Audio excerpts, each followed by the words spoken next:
Letters to Lisa, Recording 8, Compilation 2.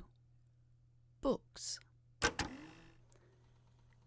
Right, hello.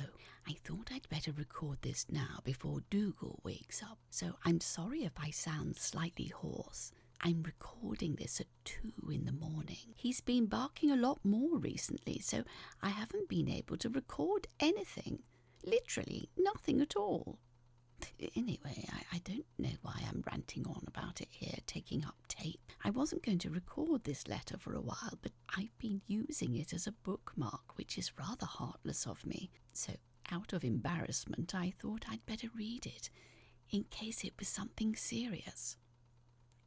Here goes. To the most wonderful Lisa. As you are the most qualified in this area, I thought it best if I write you a little letter detailing what was perhaps well and truly the most fantastically bizarre days I've faced in my days on this planet I call home. Now, as a friend, you are in doubt familiar with the obsession that has overtaken my life. Books. From being a young girl, I have always sought the comfort of a good chair and a quality book to get me through even the most trying times. Now, on this particular day, that, mind you, was a good 25 years ago now, it was neither one of these trying times, nor was it a significantly positive time. It simply was just the most normal and average of times. In fact, it was so unspecial a time that it was not even a new book that I had chosen to curl up with on this day, but rather one I had read a long time ago called The Wonderful Myths of the Ancient Greeks by Geoffrey Montagu. Tales of ancient societies has been a topic that I have been known to show an interest in from time to time, and thus this day was in no real remarkable fashion of one of those times. If you have managed to hold up that head of yours straight and push off those heavy eyelids threatening to close from my babbling on, then I promise you it does indeed become a fair bit more exciting at a frighteningly accelerated pace.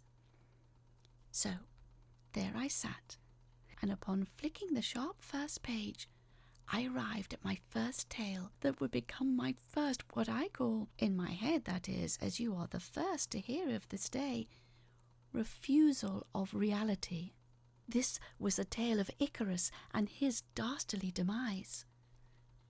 With every word I felt an energy meter fill inside, and on that faithful last full stop, not without the passing of a millisecond from it, I was floating up into the air. One might even have called it flying. Then, when a crash with the ceiling seemed imminent, I simply passed through, and suddenly I was flying across an ocean with a man I felt to be my father, despite not even the passing resemblance of the man I know to be my father. Without thought, I flew up, and as you are very perceptive, you can probably guess this ending, with me falling down and down to my death. Except I was transported back to my chair, with the next story lined up. Now, some may have closed the book, never to be read again. Some might have sought to burn or destroy it in some capacity, but I, despite feeling in every single sense I had just experienced death, continued.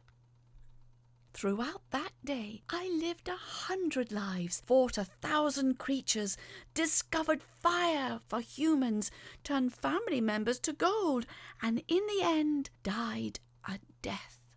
At the end of my last refusal of reality, and thus the book, came the end of the day. I remember all my lives I lived on that day. I will never erase them, and nor would I ever want to. This day, full of refusals of reality, was the only one I have ever experienced, and the only one I expect to ever face. I have read that book, and 1,000 more to receive no similar experiences. Why ever did I refuse reality on that day? Lisa, yours truly, Leanne. Well, that was actually almost magical. It's rare that I'm happy to have read a story, but this one, it's almost sweet. Oh, I'd love to live out the experiences of some of my favourite fictions. I think that's what sucks us in. Well, Leanne, I normally don't know what to suggest, but here I suggest you don't pick up any traumatic tales. I fear that reading something like The Shining might cause a nervous breakdown. Oh, there he goes.